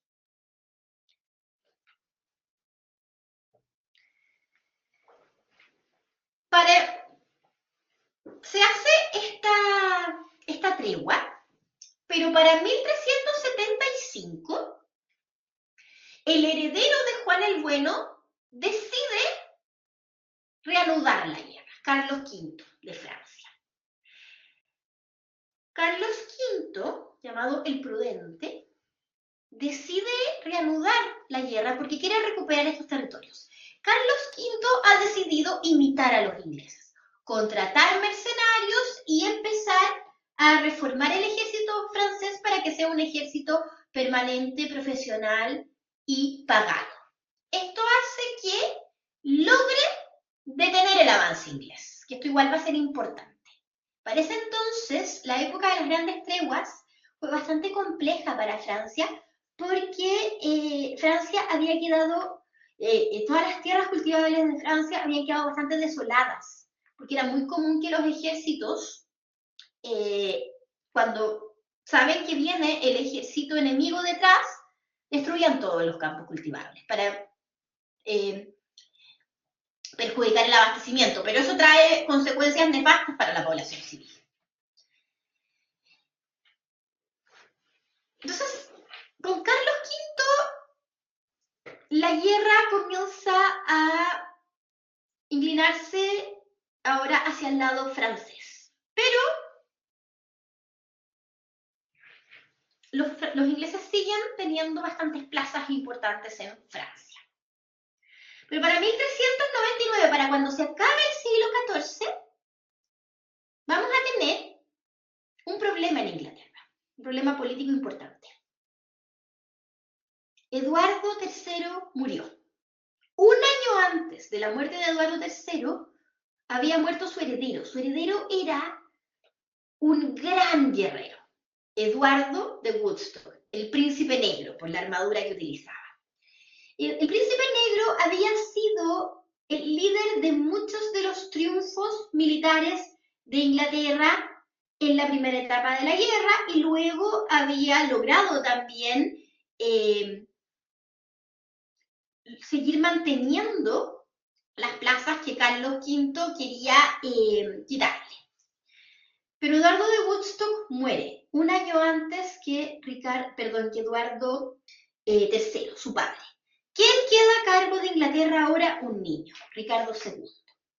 Para ese entonces, además, va a ocurrir que en 1381 hay una revuelta urbana, la que les hablaba hace un rato, la revuelta urbana de Whitehall. Y en ese momento, Ricardo II, muy bien asesorado por sus ministros, logra poner fin a la revuelta.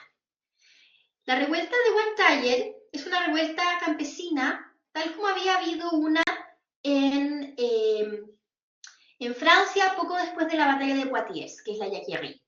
En el caso de la Jacquerie había sido aplacada con violencia por Carlos de Navarra, porque ocurrió además en tiempos de que el rey Juan estaba preso. Pero en el caso de Inglaterra, Ricardo II se reunió con los líderes, logró aplacar la revuelta, logró la retirada de los revoltosos, pero ejecutó a los líderes. Por eso Whitehall es el colgado del tarot, como comentaba Pablo hace un rato, porque lo colgaron. O sea, el rey dijo, ya los perdono, váyanse para la casa, pero los líderes, vengan para acá, colgados, para que nadie más se atreva a hacerlo. Bueno, fue una salida un poquito más suave que la de Carlos de Navarra, que masacró a todos los yaks. Bueno, pero para 1399, Ricardo II es un rey bastante cuestionado en Inglaterra, porque, uno de los errores que comete es que en su afán por reforzar la época de tregua que viven con Francia, se casa con una princesa francesa. Y eso a los ingleses no les gusta. Pero después también Ricardo II decide afianzar su control político sobre Inglaterra y decide despojar a su primo, Enrique de Lancaster, de su feudo y exiliarlo. Y esto va a producir una reacción dentro de la alta nobleza y se va a armar una guerra civil. Se armó una guerra civil dentro de la familia real y finalmente Enrique IV de Lancaster derrocó a Ricardo II. Entonces hay un cambio dinástico en Inglaterra. Y la nueva dinastía, la dinastía de Lancaster, es una dinastía desde el punto de vista político bastante romántica, en el contexto de que, por las fechas que estamos hablando, Constantinopla está muy amenazada por los otomanos. Los Lancaster sueñan con hacer una nueva cruzada para ir a defender Constantinopla. No tienen mucha convocatoria, no hay plata para eso además. Y el tiempo de las cruzadas, para la época que estamos hablando, ya pasó. Como que las cruzadas pasaron de moda después de la pérdida de Acre, que es en 1290. Pero cuando los Lancaster asumen la corona, ellos deciden, sobre todo el segundo Lancaster, Enrique V, decide reanudar la guerra de los 100 años. Aquí tenemos cómo empieza todo. En Burdeos, en la Guyena. Ahí tenemos los resultados de la paz de Bretigny.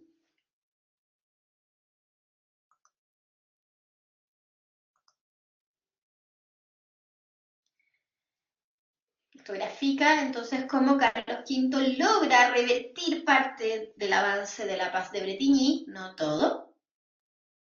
Y aquí tenemos a Ricardo II, que va a ser finalmente derrocado por Enrique de Lancaster.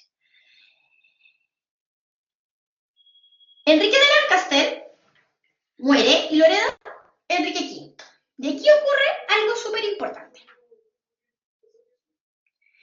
Enrique V decide reclamar nuevamente los derechos al trono de su familia, de los derechos al trono francés, porque el inglés ya lo tiene. Reanuda entonces la Guerra de los 100 Años y la reanuda en un momento propicio para Francia, para Inglaterra, y muy malo para Francia. Carlos V, hablamos de que fue un buen rey. Sin embargo, su hijo y heredero, Carlos VI, no es un buen rey. Tiene un apodo que lo dice todo. Es el loco. Carlos VI es el loco.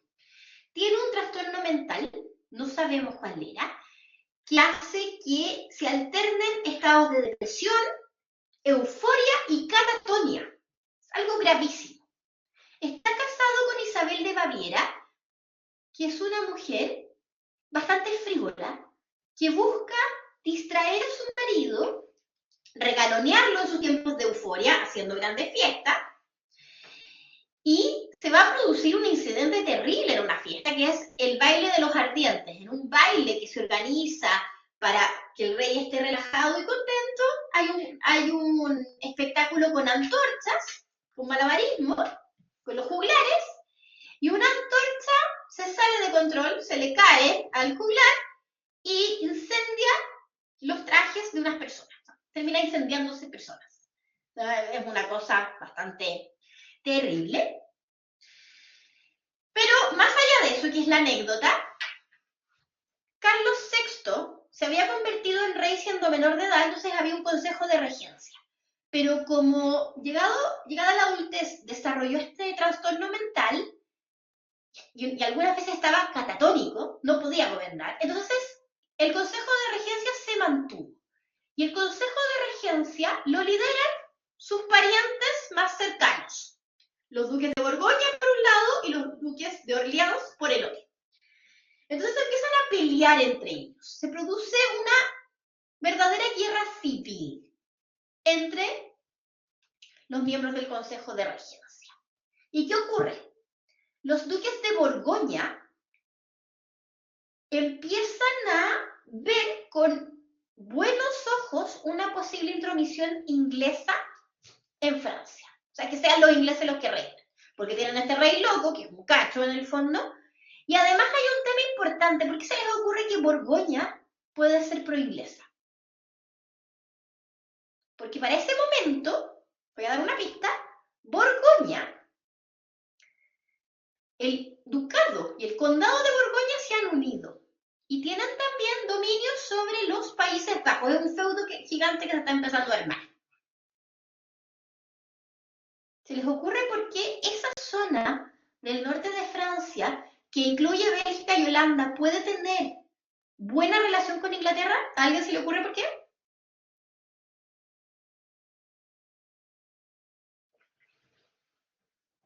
¿Qué ocurre en Bélgica y Holanda en esa época? Son grandes centros artesanales. Son los que hacen los tapices. ¿De qué se abastecen los tapices para hacerse? De lana. ¿Quién es el gran productor de lana de esa época? Inglaterra. Hay una motivación económica que inclina a los Borgoña a ser favorables al lado inglés. Y esto va a coincidir con el avance inglés, Enrique V. Enrique V va a lograr una nueva victoria inglesa, y aquí paradójicamente Agincourt como batalla es muy similar a Crécy y Poitiers. Los franceses cometieron los mismos errores, no aprendían. Pero acá las consecuencias son nefastas. Porque además hay que recordar una cosa, el feudalismo todavía está muy arraigado en Francia. La fidelidad de las personas todavía está vinculada al señor feudal, que es el líder que ven más cercano.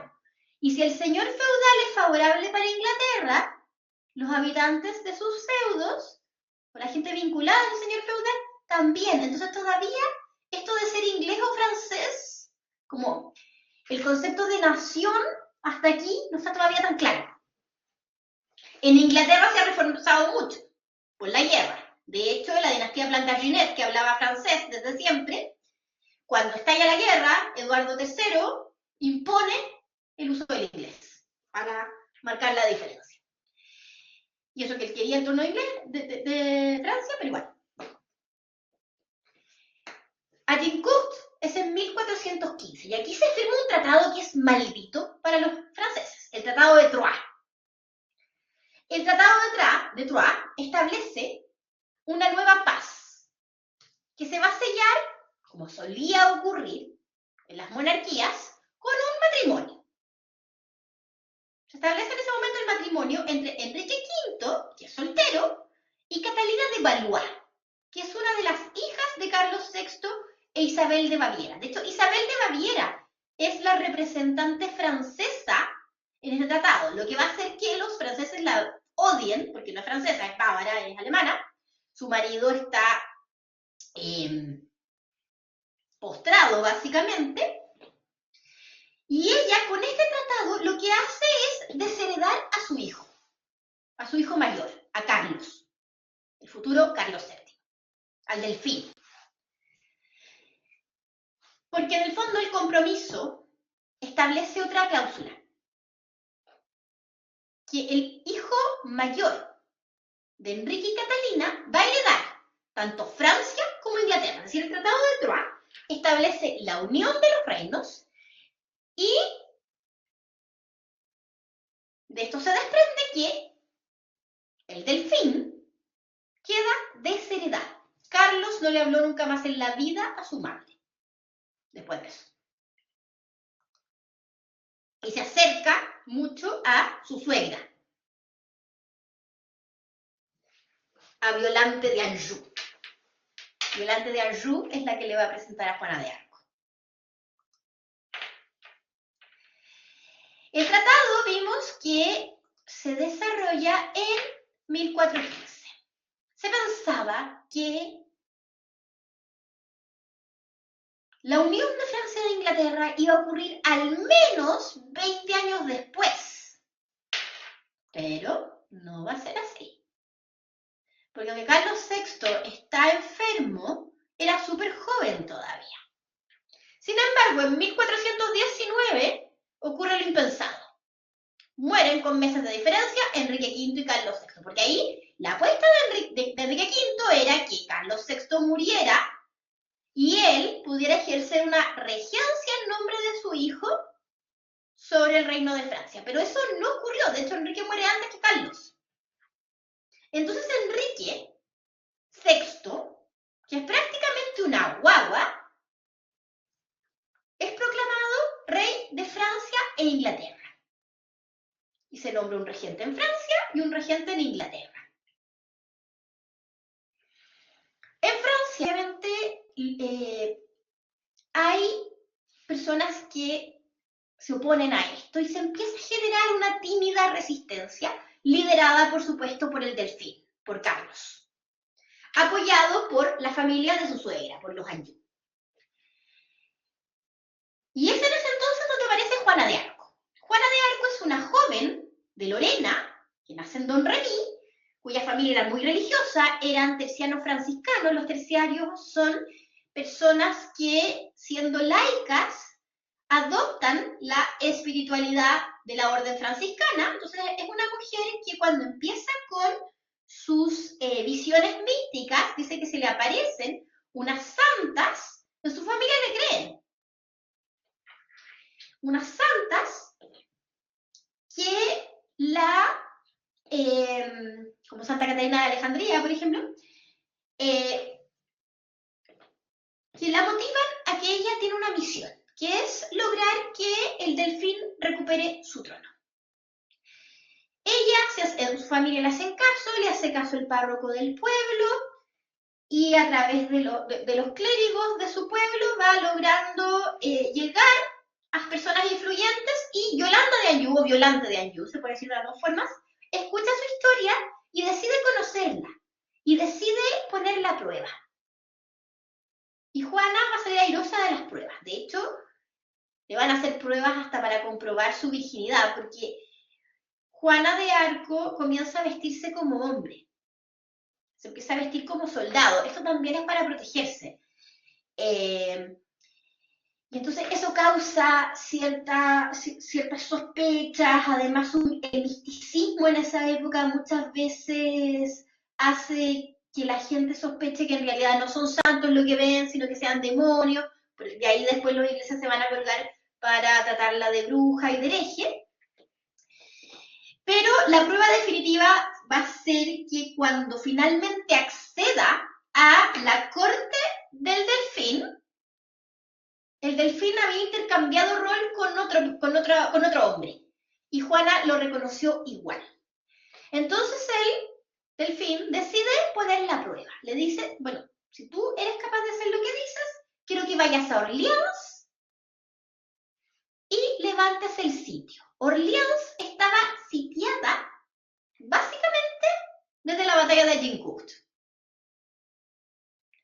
Y Juana logra, con su motivación hacia las tropas francesas que estaban tratando de levantar el sitio de Orleans, logra conseguir la victoria.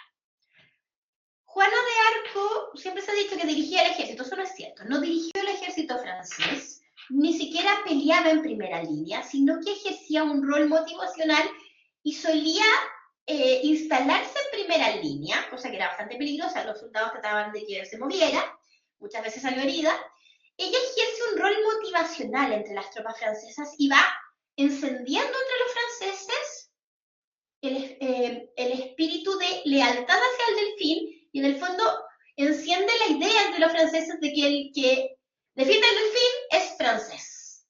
O sea, se despierta aquí por primera vez un espíritu de nacionalismo entre los franceses.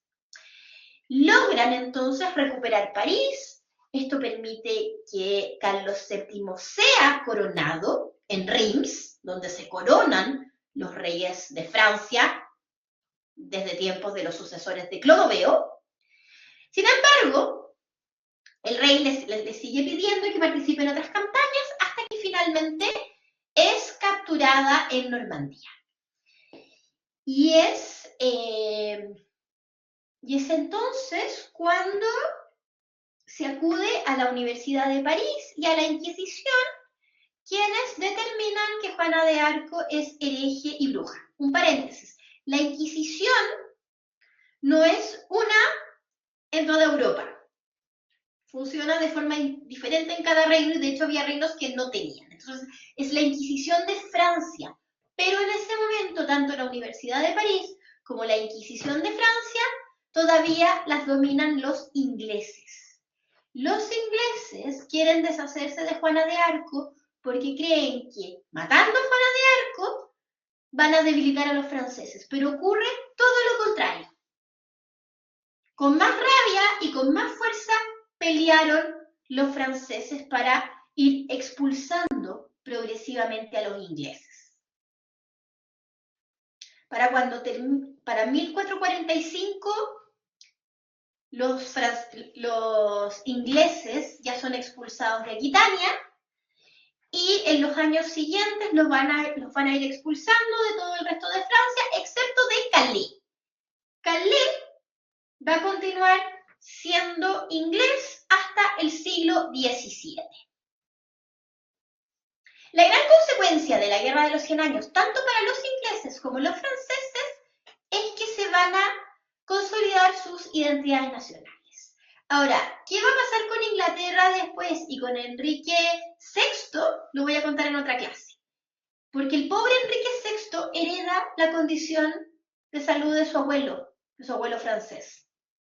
Y eso va a traer consecuencias políticas importantísimas en Inglaterra, que llamamos la Guerra de las Dos Rosas. Aquí tenemos la última fase de la guerra. Están algunas de las victorias de Juana de Arco, Formigny, Patay, Orleans y Castillon. Aquí tenemos a Enrique VI y a Carlos VII, que son los dos últimos reyes involucrados en el conflicto. Y aquí Juanita. Carlos VI VII siendo coronado delfín, y así tenemos Francia ya para 1477, con un control monárquico mucho más afianzado. Llegamos hacia el final de la clase, estamos atrasadísimos, perdón, por favor. Para mí la Baja Edad Media lo vale en todo caso. Hemos visto que la Baja Edad Media se va a caracterizar por cambios profundos en lo político, en lo filosófico y en la mentalidad occidental.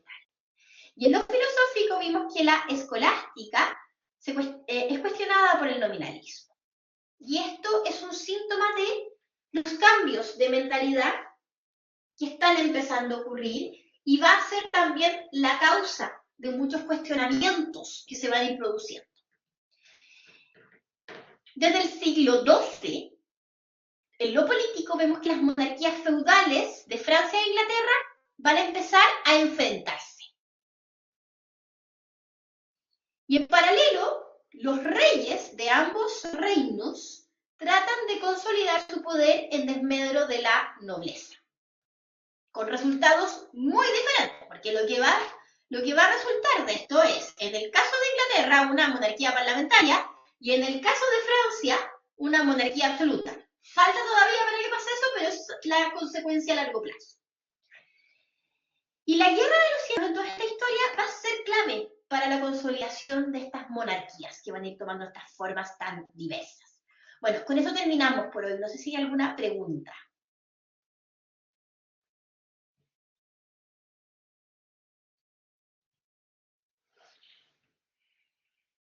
Este es el libro que les decía para ver la parte del nominalismo. ¿Este es el otro? ¡Qué bueno! Bueno, nos vemos entonces. Un libro muy bonito acerca de la Baja Edad Media es este de Huizinga, El otoño de la Edad Media, que se centra mucho en lo de las mentalidades, lo mismo Renicot. Ese libro es precioso. Que estén muy bien, buenas noches, descansen. Y les recuerdo entonces que